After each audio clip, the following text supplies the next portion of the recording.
Señor, no hay palabras que puedan describir tu grandeza y tu infinito amor. Jesús, sé mi luz y mi guía, y sé el aire que respiro. Muy buenos días, amados hermanos y hermanas en Cristo Jesús. Los saludo cordialmente para compartirles el libro de Primera de Timoteo, capítulo 1, desde el verso 12 al 20, que es nuestro devocional del día miércoles 9 de julio, y el título es Su gracia redentora.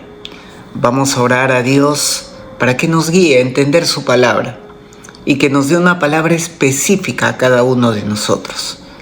Bendito Rey, te alabamos, Señor, y te damos gracias, y te pedimos la revelación de tu Espíritu Santo para entender tu palabra, Señor. Te pido que tú nos hables, Padre, de acuerdo a nuestra necesidad. Venimos en el poderoso nombre de Cristo Jesús. Amén. Bueno, hermanos, me toca compartir un libro que amo mucho, que es el libro de Primera de Timoteo, que es básicamente una carta que le envía Pablo a su discípulo y colaborador Timoteo, donde le da una serie de instrucciones de cómo debe de conducirse la iglesia local. Básicamente en todo el capítulo 1 habla acerca de una advertencia con las falsas doctrinas. Sin embargo, en la sección que me ha tocado el día de hoy, Pablo cuenta su testimonio a través de una gratitud de cómo Cristo lo había fortalecido y lo había puesto en el ministerio, donde destaca que Dios es misericordioso. Amén. Entonces, y también en esta parte, Pablo insta a Timoteo a militar en la buena milicia. Y le advierte que hay algunos que han rechazado la fe, tales como Himeneo y Alejandro. Entonces, el contexto de esta sección que vamos a leer se encuentra que había una iglesia en Éfeso que está en plena expansión, que enfrentaba amenazas internas de falsa enseñanza. Entonces, Éfeso, recordemos que era una ciudad griega de gran influencia tanto cultural como religiosa. Y en esta iglesia se habían infiltrado falsos maestros que estaban promoviendo el legalismo, mitos, genealogías interminables. Entonces, en ese contexto, Pablo le envía la carta a Timoteo. Vamos a leer estas dos partes para mejor entendimiento en Nueva Traducción Viviente. Sin embargo, el análisis verso por verso lo vamos a hacer en versión Reina Valera, que es mi favorita. Amén. Empecemos en el verso 12.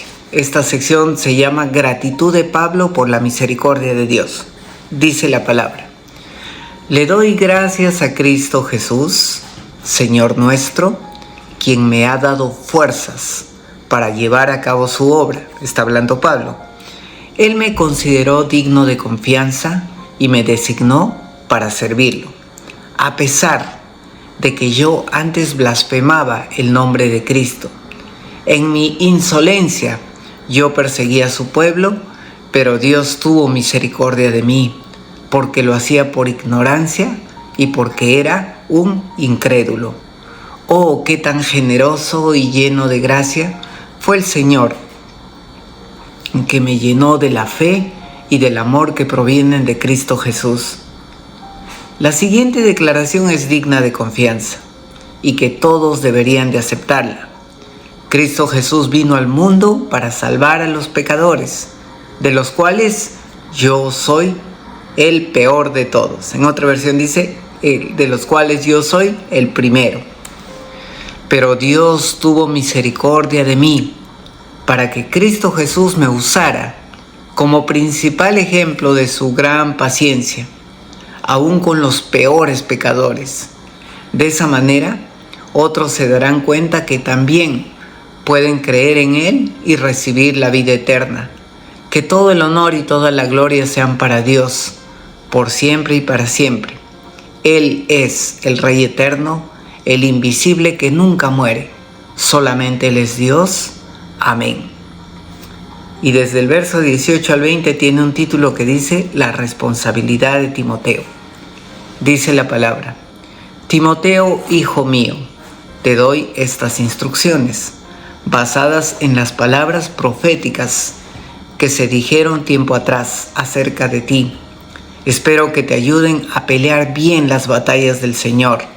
Aférrate a tu fe en Cristo y mantén limpia tu conciencia, pues algunas personas desobedecieron a propósito lo que les dictaba su conciencia y como resultado su fe naufragó.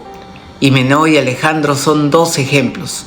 Yo los expulsé y los entregué a Satanás para que aprendan a no blasfemar contra Dios. Amén. Entonces vemos estas dos secciones bien marcadas, ¿no? La primera parte, una gratitud de Pablo por la misericordia que tuvo Dios con él, a pesar de ser una persona terrible. Amén. Y la segunda parte, las instrucciones que le da Pablo a Timoteo respecto a su responsabilidad. Amén. Entonces, comencemos analizando verso por verso. Verso 12 dice la palabra: Doy gracias al que me fortaleció, a Cristo Jesús nuestro Señor, porque teniéndome por fiel me puso en el ministerio. Aquí, ¿quién está hablando? Pablo, dándole el agradecimiento y toda la gloria ¿a quién? A Cristo Jesús, y lo reconoce como su Señor, porque reconoce que fue Cristo Jesús quien lo puso en el ministerio, porque lo tuvo por fiel. Entonces aquí vemos que el que le dio la fortaleza a Pablo fue Jesucristo. Y le dio porque a pesar de la situación en la que se encontraba Pablo, Dios vio algo que la gente no veía. Dios vio su corazón y vio en Pablo una fidelidad potencial, porque si estaba actuando de una manera, es porque todavía no había tenido la revelación de Cristo. Entonces, lo que nosotros aprendemos es que no debemos de juzgar a las personas, porque Dios ve mucho más de lo que nosotros vemos. Podemos ver que hay potenciales Pablos en nuestras iglesias y podemos estar actuando en contra del propósito de Dios. Entonces, Pablo reconoce que Cristo fue quien lo puso en el ministerio, a ser un servidor activo del Evangelio, no solo como un título honorífico, sino como un encargo que vino directamente de nuestro Señor Jesús. Amado hermano, si nosotros servimos a Dios, es porque recibimos también ese encargo de Jesucristo. Entonces sigamos leyendo la palabra. Verso 13. Que antes fui blasfemo, perseguidor e insolente, pero obtuve misericordia por cuanto obré ignorante en incredulidad. Pablo reconoce su condición antigua. Blasfemo. ¿Quién es un blasfemo? Aquel que insulta a Dios, insulta su nombre, ¿no? Perseguidor. ¿Por qué él decía que era perseguidor? Porque era intransigente en la opresión a los cristianos, perseguía a los cristianos. Él se reconoce que antes era insolente, violento, o sea que era una persona arrogante, agresiva y cruel. Pero amados hermanos, nosotros reconozcamos cuál era nuestra situación antes de conocer a Cristo. ¿De dónde nos ha sacado Cristo? Entonces podemos ver que Dios es un Dios misericordioso. Nuevamente, que no ve lo que ve el hombre.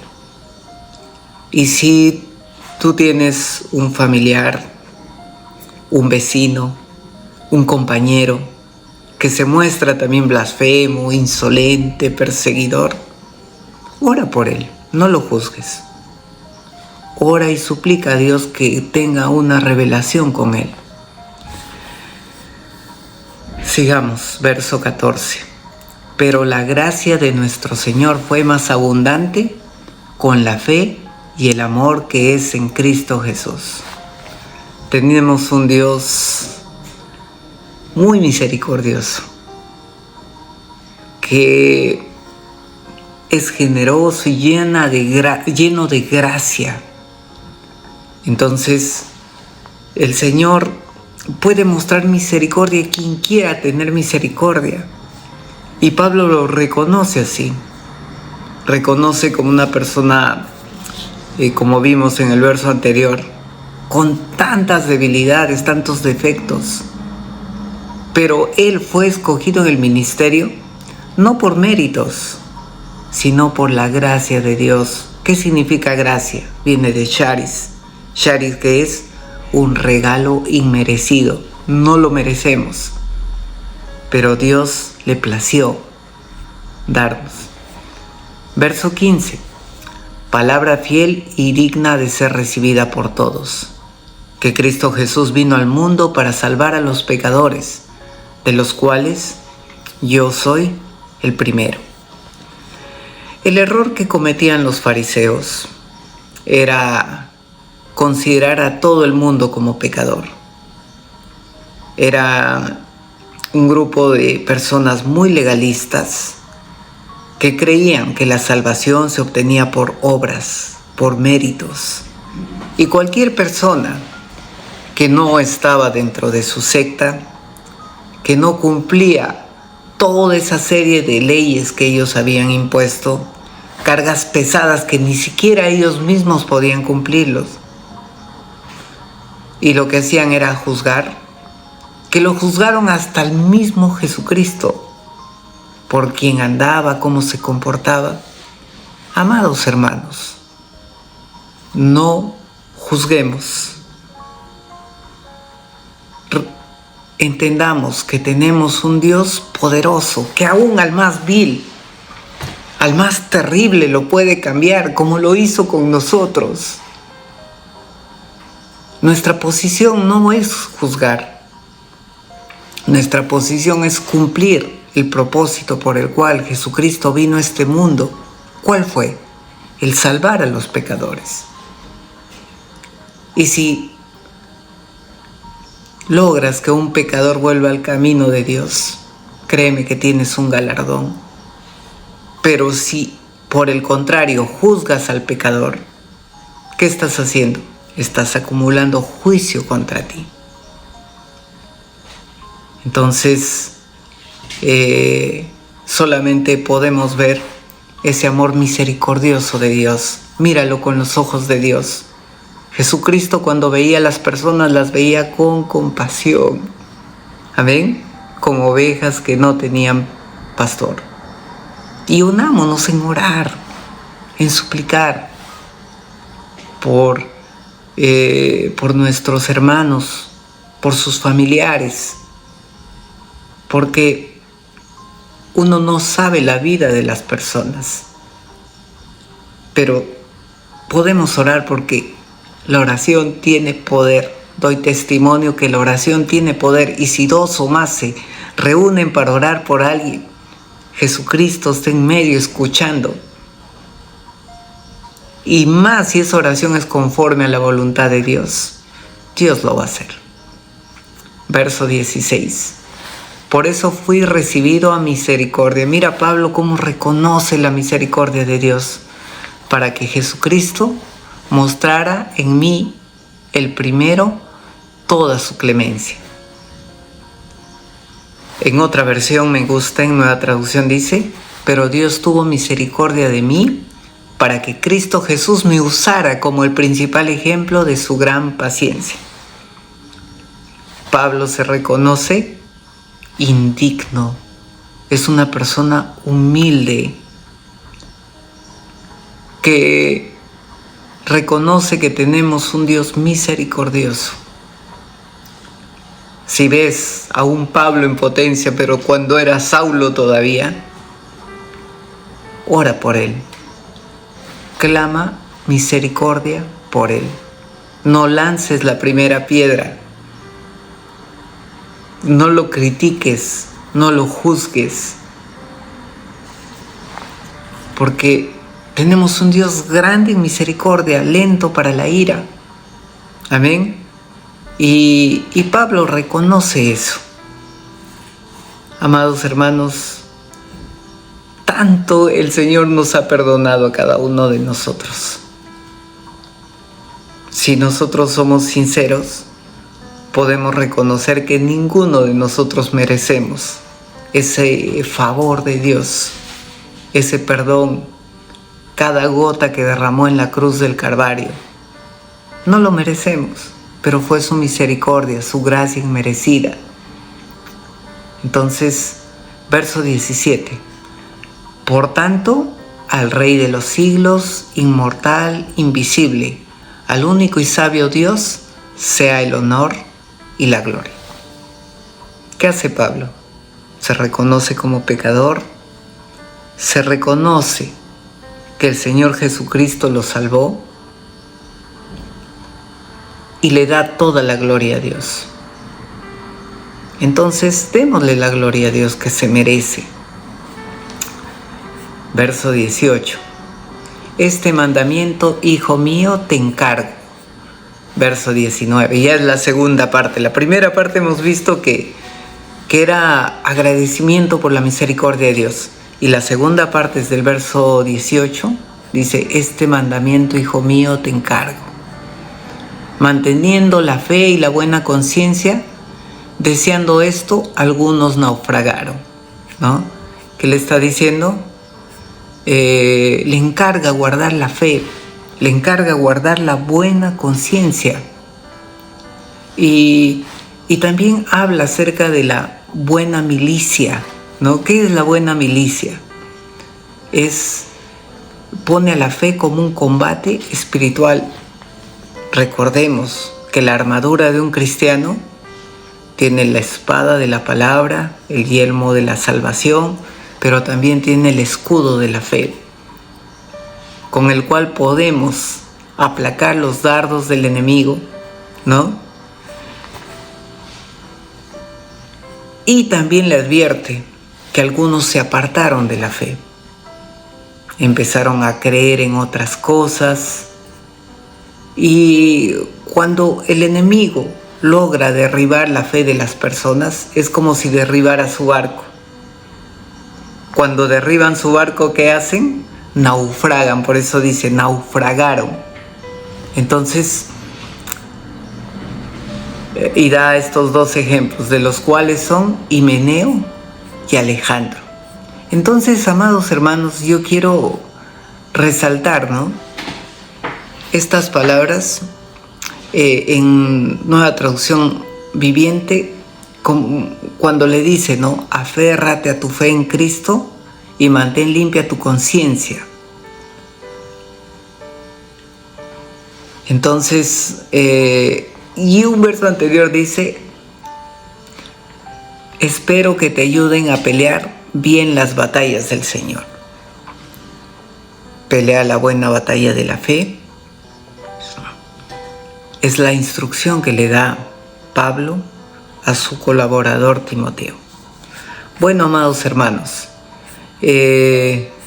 como aplicaciones prácticas de estos pasajes que hemos leído, primero es que nunca debemos de subestimar el poder transformador de la gracia de Dios. Si Dios cambió a Pablo, Dios puede cambiar a cualquiera. Y también, si bien es cierto, venimos de distintos contextos, de distintas situaciones, el pasado puede servir, pero no para acordarnos, ¿no?, sino para usarlo como testimonio. Pablo en este caso usaba su pasado como perseguidor, pero se convierte en un testimonio vivo del Evangelio. Lo otro, amados hermanos, es que la doctrina sana importa. porque el rechazo de la fe puede llevar a una ruina espiritual. Entonces debemos de aferrarnos a la fe con buena conciencia. Amén. Pablo también nos muestra en este caso que disciplinó a Himeneo y Alejandro. La disciplina es necesaria en ciertas circunstancias. Y finalmente, que el liderazgo requiere valentía y fidelidad. Entonces, así como Timoteo, nosotros también debemos militar la buena milicia en defensa de nuestra fe. Vamos a orar. Padre bueno, gracias porque eres tan misericordioso, Señor. Porque ninguno de nosotros merecía tu gracia, ni una gota de la sangre de Cristo. Pero tú por amor, Señor, tuviste misericordia de tu siervo Pablo, y por amor también tuviste misericordia de nosotros. Yo te pido en el nombre de Jesús que tengas misericordia de nuestros familiares que se encuentran extraviados, Señor, y que transforme su corazón, que tengan una revelación contigo, mi amado Señor, con Cristo Jesús, y que puedan tener esa transformación, que su vida sea un antes y un después de conocerte, Señor. No los juzgamos, sino que oramos por ellos y nos unimos en oración, nombre por nombre, Señor, para que tú puedas transformarlos. Y luego, así como Timoteo, se conviertan en militantes de la fe, Señor. Te damos toda la gloria, Señor. En el nombre de Jesús. Amén. Señor, no hay palabras que puedan describir tu grandeza y tu infinito amor.